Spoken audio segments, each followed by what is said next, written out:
Kita mulai dari mau disrupsi sosialnya dulu atau boleh, mau kebijakan strategisnya dulu? Mungkin Sosial efeknya, dulu. iya yang sosialnya dulu ya begitu. Karena kan memang ini berkaitan dengan suku, ras dan juga agama. Betul. Betapa sebenarnya kalau kita lihat di sosial media, masyarakat atau netizen Indonesia ini sangat merayakan begitu. Di hari-hari pertama positif semua. Tapi di hari-hari selanjutnya ini sudah mulai ada pro dan kontra mengingat sudah mulai banyak nih literasi-literasi yang kayak oh ternyata Ma'am Dhani ini pro LGBT, oh ternyata Ma'am Dhani ini pro abortion gitu. Ini kan kalau kita cerminkan di Indonesia masih sangat kontroversial. Iya beda. Mungkin siapa yang mau menanggapi ini? Saya agak hati-hati juga nih ngomongnya. Mungkin kan kalau kita lihat kan sebenarnya kan ini ada proximity antara Indonesia dengan Ma'am Dhani. Digambarkan kalau dia adalah imigran Muslim, digambarkan kalau keluarganya tuh dekat dengan Islam gitu kan ya. Tapi memang yang perlu kita ketahui, Ma'am Dhani itu tidak merepresentasikan Muslim di sini, dia merepresentasikan dirinya sendiri. Buktinya 70% pemilih dia, kalau kita lihat belajar data-datanya, itu sebenarnya bukan orang yang memiliki agama. Dan 40% dari Protestan, 30% dari Katolik. Jadi sebenarnya itu tidak terlihat. Memang isu Islamofobia itu muncul ketika dia mencalonkan diri. Tapi kan ternyata ada juga kelompok Yahudi, 1/3 kelompok Yahudi itu mendukung dia. Jadi memang tidak terlihat sebenarnya. Dan perlu kita pahami juga, ini kan kontestasi di luar negeri ya. Di New York, bukan di negara yang mayoritas Muslim yang memang idealismenya adalah Islam misalnya. Jadi sah-sah saja sebenarnya. Jadi kalau menurut saya sih masyarakat boleh berpendapat, tapi sebaiknya kita lebih rasional saja melihatnya. Itu sih yang paling penting sih. Betul. Bang Iqbal Iya benar. Ini kan ya saya deja vu kayak kemenangan itu wali kota London. Sadikan yang udah 3 periode bahkan, dan ternyata ya kalau dia sampai 3 periode di London kan berarti artinya kinerjanya bagus. Jadi orang nggak akan memandang lagi oh dia Muslim atau oh dia Syiah atau seperti apa gitu. Jadi pada akhirnya nih Ma'am Dhani ini kan baru dilantik nanti ya tanggal 1 Januari 2026 gitu. Jadi kita tunggulah nanti ketika dia terpilih seperti apa. Tapi ketika dia terpilih memang identitas pertama yang ketahuan kan Muslim itu. Muslimnya. Dia pasti Muslim gitu. Tapi ternyata sulit ya, sekarang New York itu kan sangat, dari saya cerita ya, sangat beragam dan seluruh dunia masyarakat ada di sana gitu ya. Dan ketika dia pro LGBT ya mungkin situasi di sana memang harus begitu. Atau seperti apa, atau pro aborsi atau ya pendekatan dia juga kan, biar bagaimanapun kita nggak boleh lupa dia di politisi. Jadi ketika dia politisi kan dia harus merangkul semua pemilih dan apalagi dia Partai Demokrat yang kita tahu memang cenderung sangat menerima semua kelompok kan. Bahkan Obama bisa jadi presiden, kemarin Kamala Harris juga bisa jadi calon presiden ya walaupun kalah. Artinya kalau dia suatu saat bisa jadi calon presiden, calon wakil presiden ya tidak mengherankan sih kalau dia. Tapi sebenarnya kalau boleh nambahin ada yang menarik. Jadi ada wawancara dengan CNN. Ketika diwawancarai di salah satu TV nasional US itu, warga di sana mengatakan bahwa sebenarnya tuh mereka itu letih didikte oleh orang-orang yang bahkan dalam kehidupan sehari-harinya pun menggunakan jam Rolex, barang-barang mahal, tapi dikte untuk bagaimana cara bertahan hidup. Jadi memang kalau misalnya kita lihat secara general sebenarnya yang jadi poin kenapa warga New York akhirnya memilih Ma'am Dhani itu karena memang lebih ke kebijakan-kebijakan yang ditonjolkan oleh sosok Ma'am Dhani. Bagaimana dia ingin menanggulangi sewa rumah yang mahal, lalu dia akan menerapkan pajak 2% untuk orang-orang yang kaya, lalu dia akan menggratiskan sejumlah hal dan termasuk dia akan memuluskan, merendahkan biaya pendaftaran untuk UMKM membuka usaha di US. Jadi di New York. Jadi memang itu yang sebenarnya jadi mengapa orang akhirnya memilih Ma'am Dhani.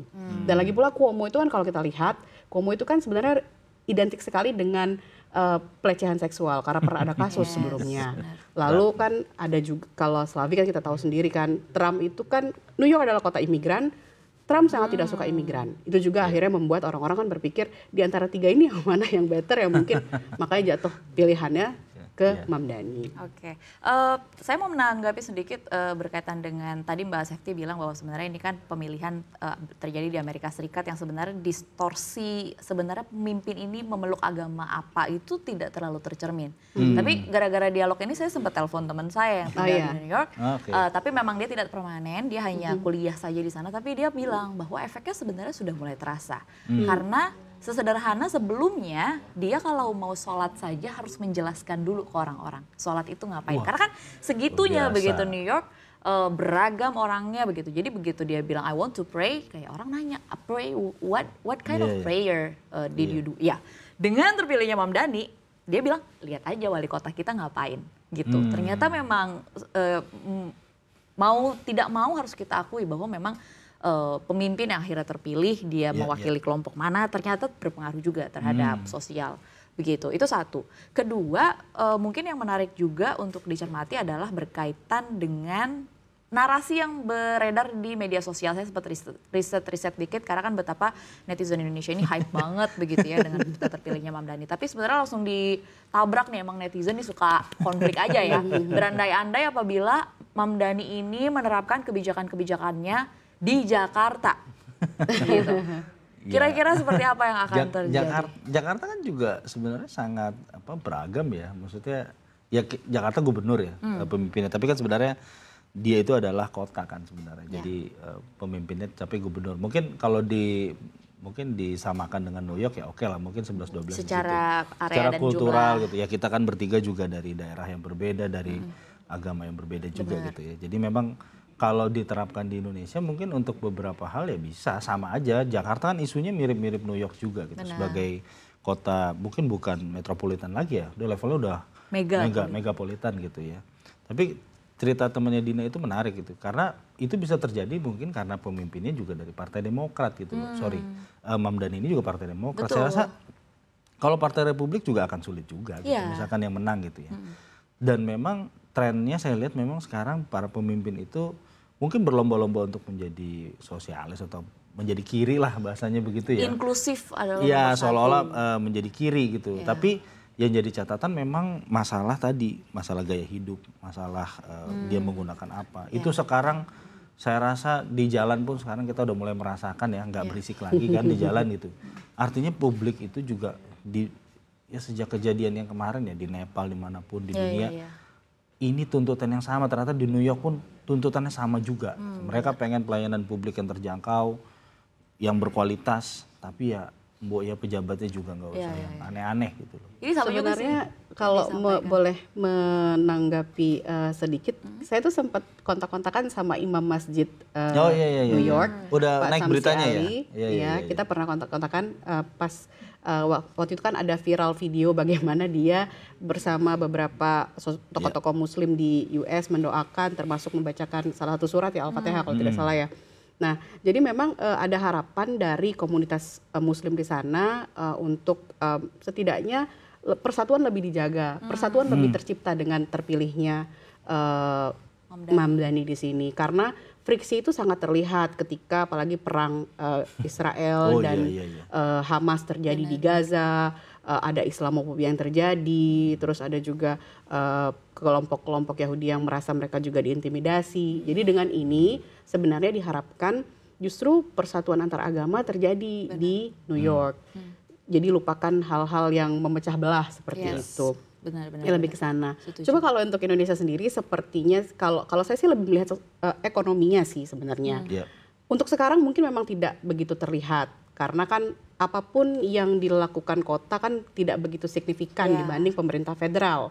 Wall Street itu pasti akan lebih terpengaruh oleh kebijakan Donald Trump, misalnya dia mau kebijakan tarif lah, marah-marahin Powell, atau marah-marahin The Fed gitu kan ya, harus turun suku bunga sekarang gitu, gimana gitu ya. Sering banget itu. Tapi memang kita harus lihat ke depannya. Kalau memang nanti Mamdani menjadi salah satu sosok yang jadi presiden atau misalnya dia terpilih sebagai pemimpin negara, itu mungkin akan mempengaruhi beberapa kebijakan perdagangan luar negeri kita.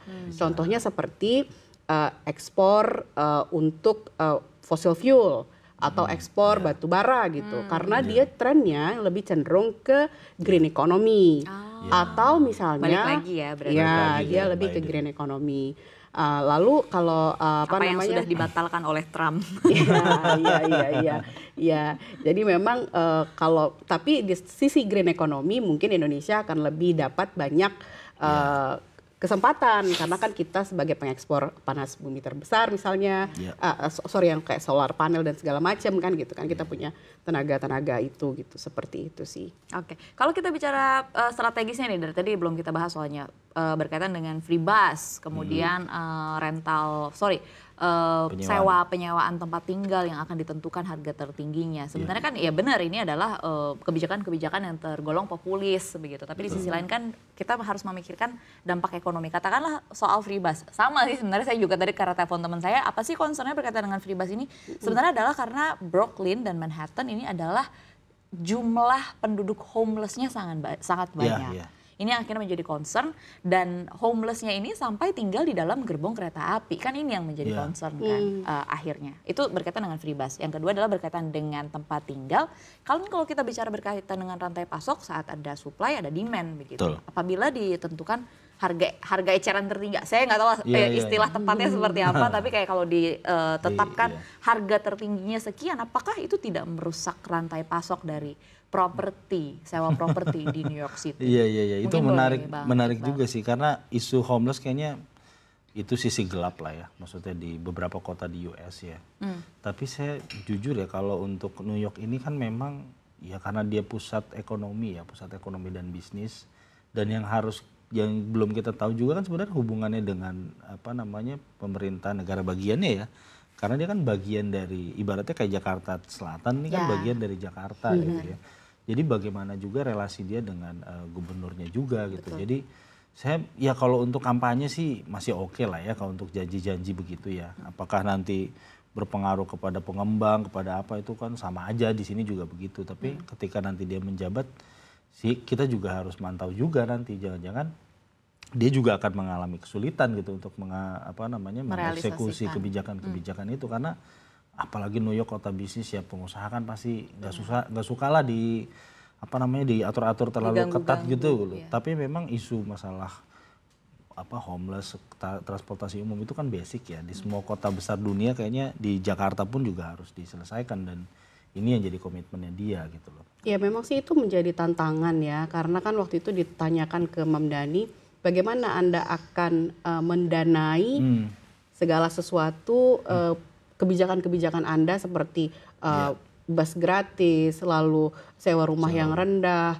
Dia bilang pajak 2% yang dinaikkan kepada orang kaya. Tapi memang ya kita lihat ke depannya, karena kan masih panjang. Apalagi nanti kan Trump juga udah mengancam mau memangkas anggaran dan segala drama macam lagi ya. Kita lihat aja dramanya nanti gimana gitu. Enggak lah, tapi semoga New York City terus maju. Saya belum pernah soalnya mau ke New kesana York ya? City, saya mau ke sana soalnya. Jangan berantakan dulu, harus tetap bagus.